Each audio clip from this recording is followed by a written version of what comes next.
Okay, so we're now on the 27th of May, although in our case it's about a month before, and we're just filming the second of two videos today, but it's going out obviously a week apart.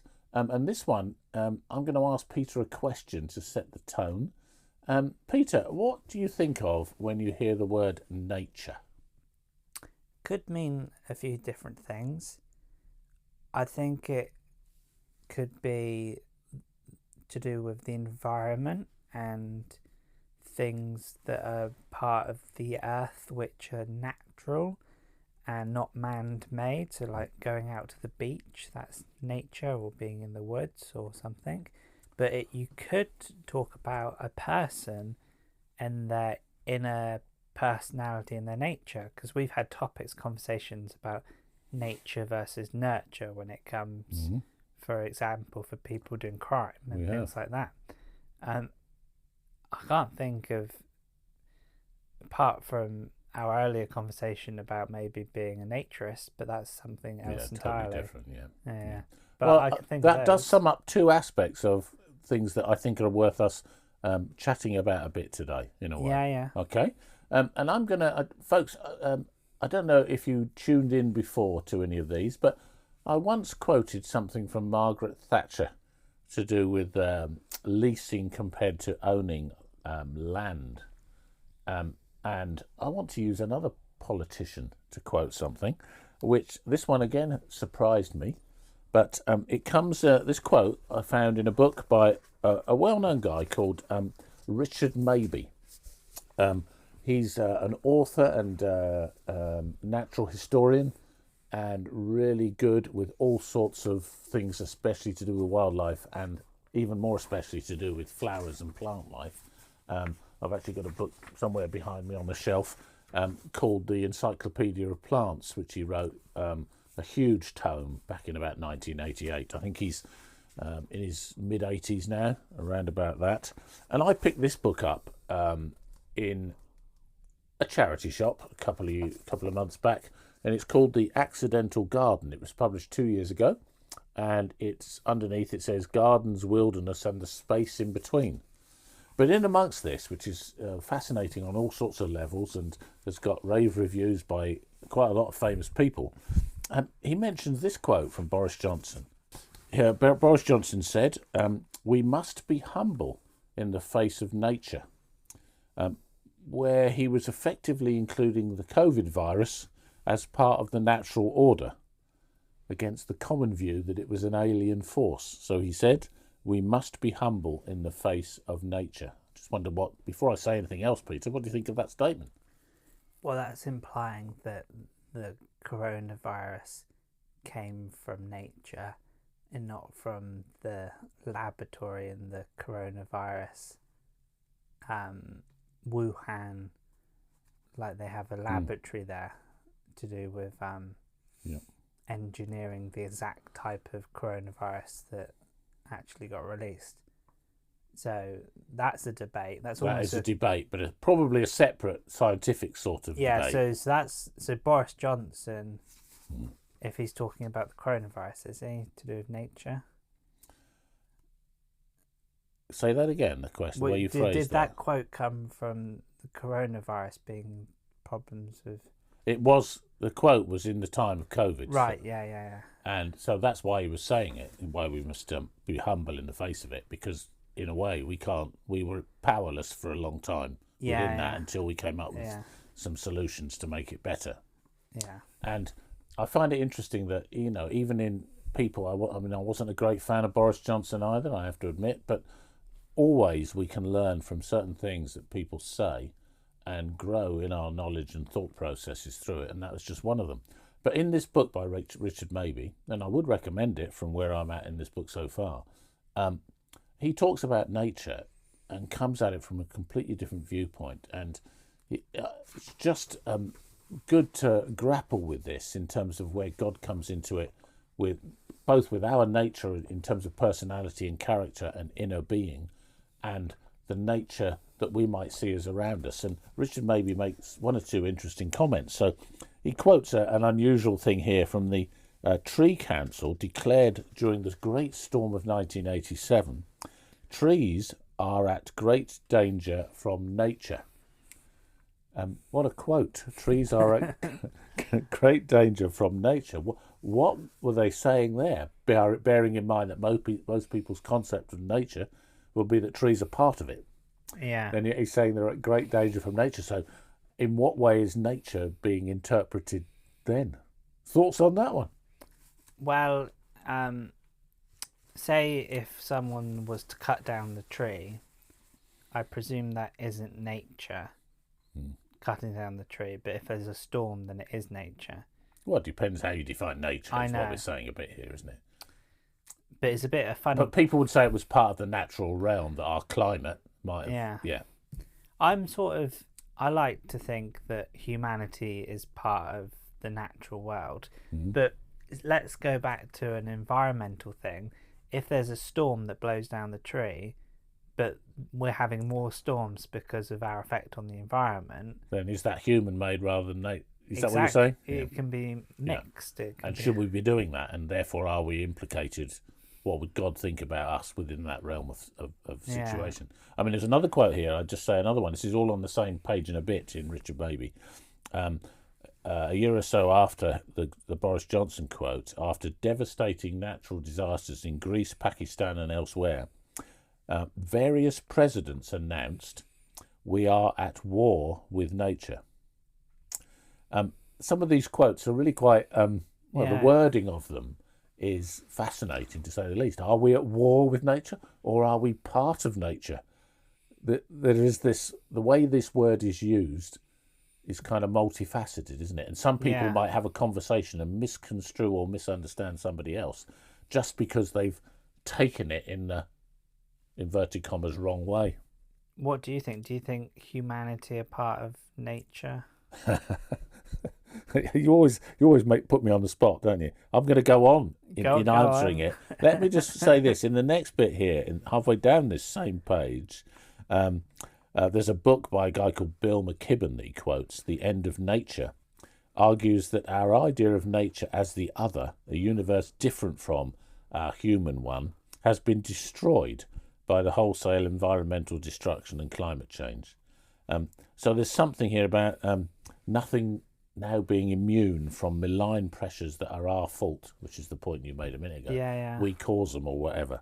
So how are we wrapped up in all of this? It does touch on some of the Lenten stuff that we did, but it's just, is it our innate nature that is in, are we separating ourselves from it, or are we wrapped into it? Is an interesting point, isn't it? So if we bring this back to Genesis, Adam and Eve. Yeah, go on. We did it last time, so we might as well do it this time. Was their nature to disobey God? Or do we have some sort of autonomy, like responsibility over our own willpower and our own nature? I think the implication of the Genesis passage and of other parts is that we have the freedom to make choices. I mean, there is a counter argument in the mystery of God about predestined things, right, versus our freedom to do it. But I mean, the message was, don't, as you said last time in our last podcast, don't touch the fruit on the tree of good and evil. And as soon as they did, of course, they understood good and evil. Yeah. And therefore we understand. We're part of that. We understand good and evil, so we make choices. I'm going back to last time's topic. I make a choice about what clothing I put on today.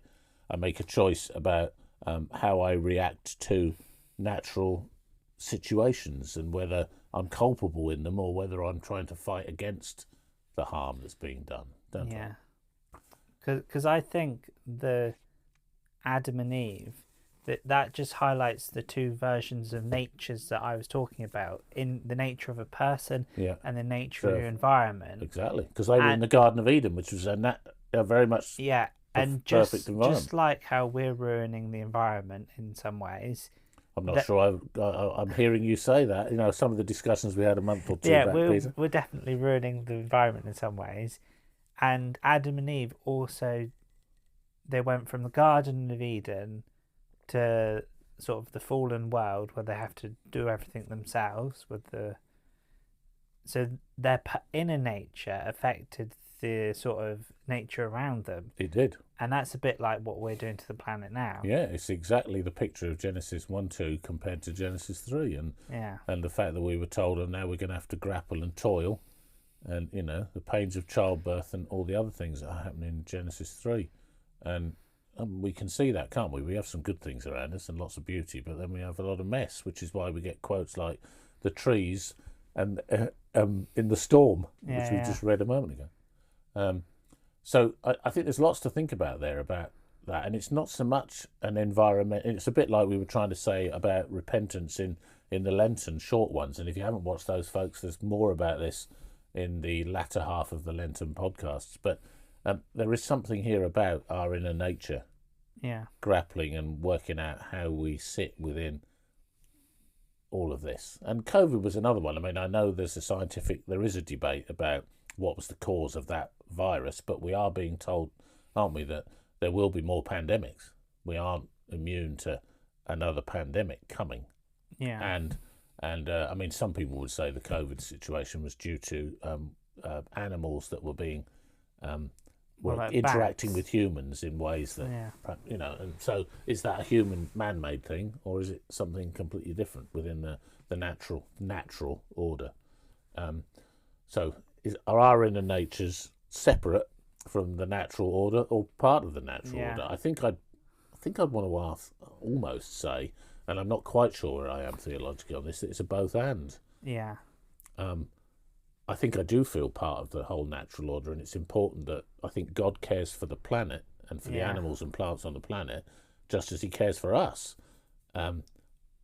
So he's created all of that, but we have an ability to choose the tree of good and evil stuff from, whereas plants and animals in a way don't make those same choices. Because I suppose the thing is, like at the beginning of the Bible, God creates all the animals, but Adam or we name all the animals.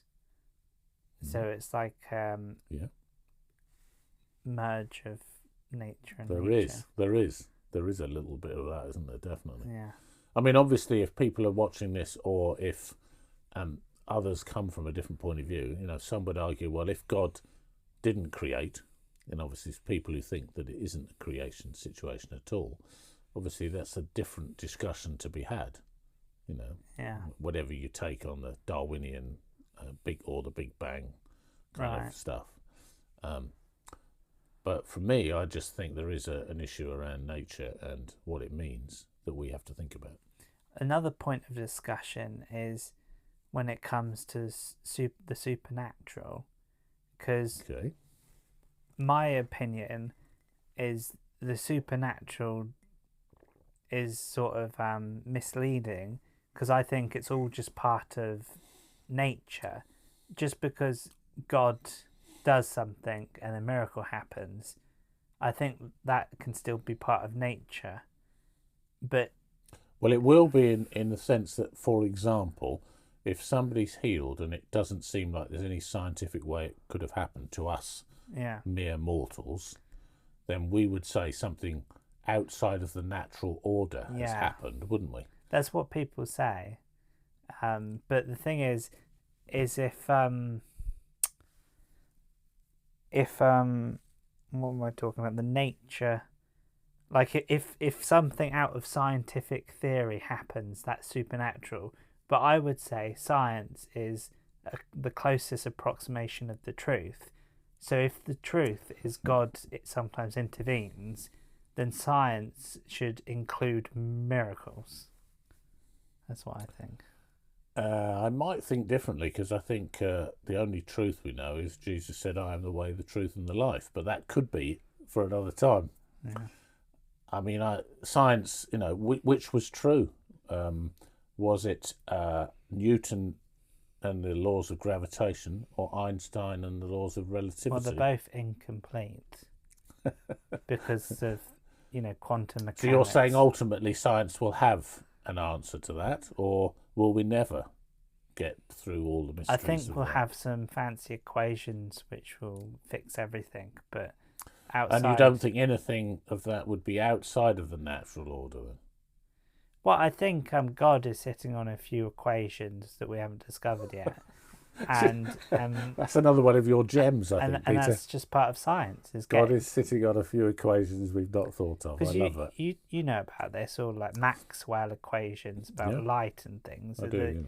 There's there's a few equations that you know because not to get into it, but in physics you have small things like the quantum world, and then you have big things like the gravity and general relativity. But the equations, there's not a set of equations that explain both of them, and that's what Einstein was working on just before he died, because there was a newspaper article, a picture of his desk when he died, and his desk was filled with papers stacked because he was still working on them. Yeah.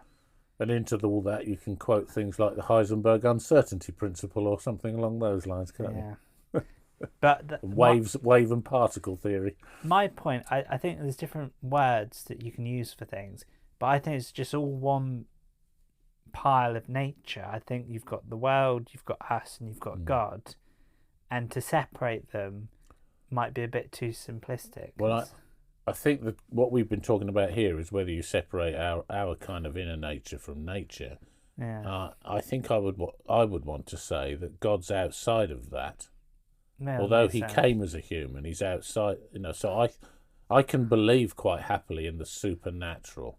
Yeah. That if he's capable of creating the scientific sort of stuff that we're grappling with, he's quite capable also of being apart from that with something that's outside of that order that can affect our situation. Yeah, so here's no question.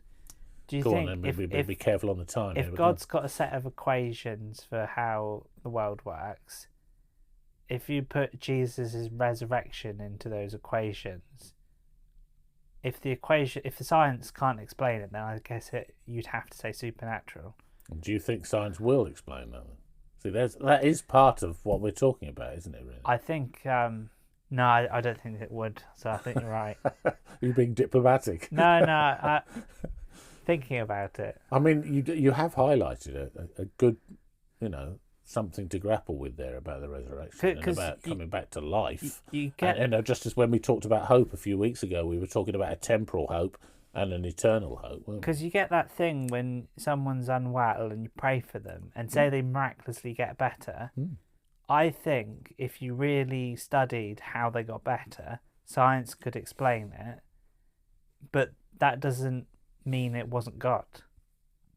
Like, No, it doesn't, because God is, involved. Well, God created but everything. I mean, if you took that to its ultimate extreme, what about somebody's there and then they do actually die according to the medics, and then they come back to life, which apparently, I've not witnessed anything like this, but I'm told that there are odd occasions when it's happened, where somebody has died and been dead for quite a while and comes back to life, which is... I think Jesus got a cheat code.